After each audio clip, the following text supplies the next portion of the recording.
YouTube చూస్తున్న వీక్షకులకు నమస్కారం. గత ఎపిసోడ్లో తలనొప్పికి ముఖ్యమైన మందులు కొన్ని తెలుసుకోవడం జరిగింది. ఈ ఎపిసోడ్లో ముఖ్యమైన మందులను ఎలాంటి సందర్భంలో వాడుకోవాల్సి ఉంటుందో ఒకసారి చూసినట్లయితే, సాధారణంగా తలనొప్పి అనేది వచ్చినప్పుడు తగిన జాగ్రత్తలు కూడా తీసుకుంటే ఈ సమస్య అనేది రాకుండా ఉంటుంది.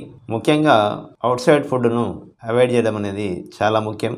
అలాగే తీవ్రమైన మానసిక ఒత్తిడిని నివారించుకోవడానికి ప్రతిరోజు వ్యాయామం అనేది చేయడం తప్పనిసరిగా భావించాలి. అలాగే మానసిక ఒత్తిడిని నివారించుకోవడానికి మెడిటేషన్, యోగా లాంటివి కూడా చేయడం వల్ల ఈ యొక్క తలనొప్పి తీవ్రత అనేది తగ్గుతూ ఉంటుంది. అలాగే మొబైల్స్ కానీ, ల్యాప్టాప్స్ కానీ, కంప్యూటర్స్ కానీ తదేకంగా చూడకుండా మధ్య మధ్యలో రెస్ట్ ఇవ్వడం అనేది తప్పనిసరిగా భావించుకోవాలి. అలాగే నీళ్లు కూడా ఎక్కువగా తీసుకోవడం చేస్తూ ఉండాలి. కనీసం రోజుకు 2 నుంచి 3 లీటర్ల నీళ్లు తాగడం అనేది చేయడం చాలా అవసరం. ఇలా కొన్ని ప్రధాన జాగ్రత్తలు తీసుకుంటూ హోమియో మందులను వాడుకుంటే ఈ యొక్క సమస్య అనేది చాలా త్వరగా తగ్గుముఖం పడుతుంది.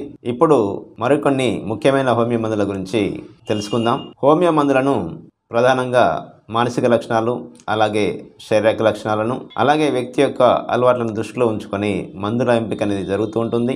ఇలా ఎంపిక చేసుకొని మందులు వాడినప్పుడే ఈ యొక్క మందులు సక్రమంగా పనిచేసి వ్యాధిని నివారించడంలో తోడ్పడుతుంటాయి.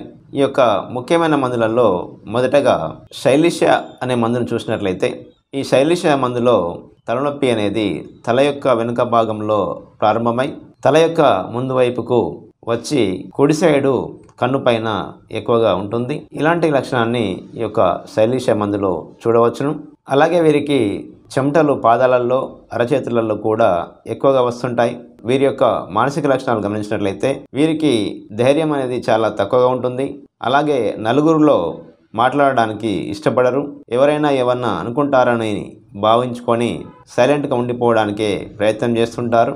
అలాగే ఎవరైతే గంటల తరబడి కంప్యూటర్స్ ముందు కూర్చొని వర్క్స్ చేసేవారికి తలనొప్పి వస్తున్న సందర్భంలో ఈ మందును తప్పక వాడుకోవచ్చును. అలాగే మరి ఒక ముఖ్యమైన మందు స్పైజిలియా. ఈ మందు ఎడమవైపు వచ్చే తలనొప్పికి చాలా బాగా పనిచేస్తుంటుంది. తలనొప్పి అనేది తల వెనుక భాగంలో ప్రారంభమై ఎడమవైపు వచ్చే తలనొప్పులకు ఈ మందు చాలా బాగా పనిచేస్తుంటుంది. వీరికి తలనొప్పి కనుక వచ్చినప్పుడు ఎటువంటి మూమెంట్ చేసినా కూడా, లేదంటే కదిలినా కూడా తలనొప్పి అనేది తీవ్రమై బాధిస్తుంటుంది. ఇలాంటి సందర్భంలో ఎడమ వైపు వచ్చే తలనొప్పులకు స్పైజిలి అనే మందును వాడుకొని ప్రయోజనాన్ని పొందవచ్చును. అలాగే మరి ఒక ముఖ్యమైన మందు క్యాలిబైక్. ఎవరైతే దీర్ఘకాలికంగా జలుబుతో, అలాగే సైనస్ సమస్యలతో బాధపడుతూ తీవ్రమైన తలనొప్పికి గురవుతుంటారో వారికి ఈ యొక్క క్యాలిబైక్ అనే మందు చాలా బాగా పనిచేస్తుంటుంది.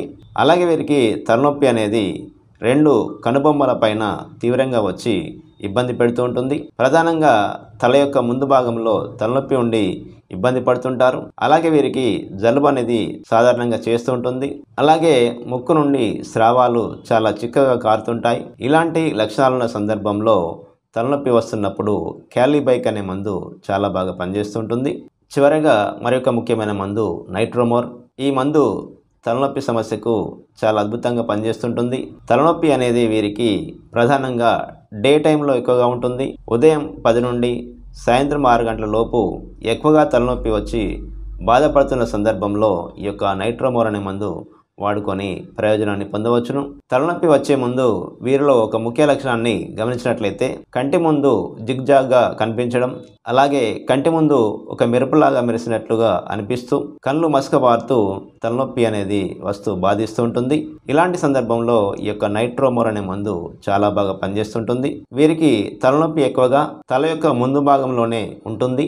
అలాగే వీరి యొక్క మానసిక స్థితిని గమనించినట్లయితే వీరు ఎవరితోనూ కలవరు, ఎక్కువగా ఒంటరిగా ఉండడానికే ఇష్టపడుతుంటారు. వీరు ఎవరితోని ఫ్రెండ్షిప్ చేయక చాలా ఒంటరితనాన్ని కోరుకోవడం జరుగుతూ ఉంటుంది. అలాగే వీరికి సాల్ట్ అంటే చాలా ఇష్టం. వారు తినే పదార్థాలలో సాల్ట్ కనుక తక్కువ ఉన్నట్లయితే పైకెళ్ళి చల్లుకొని మరీ తినే అలవాటును వీరు కలిగి ఉంటారు. అలాగే వీరికి కోపం కూడా చాలా ఎక్కువగా ఉంటుంది. వీరు ఏదైనా బాధలో ఉన్నప్పుడు ఓదార్చుదామని ఎవరైనా ప్రయత్నించినట్లయితే వీరు ఆ ఓదార్పును తట్టుకోలేక మరింత కోపంతో వారి మీద దురుసుగా ప్రవర్తిస్తుంటారు.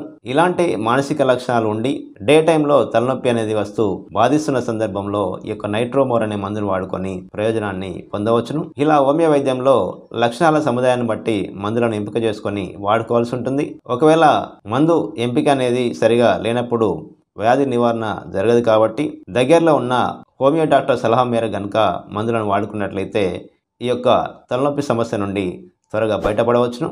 మరి యొక్క ఆరోగ్య సమస్య గురించి వచ్చే ఎపిసోడ్లో తెలుసుకునే ప్రయత్నం చేద్దాం. నమస్కారం.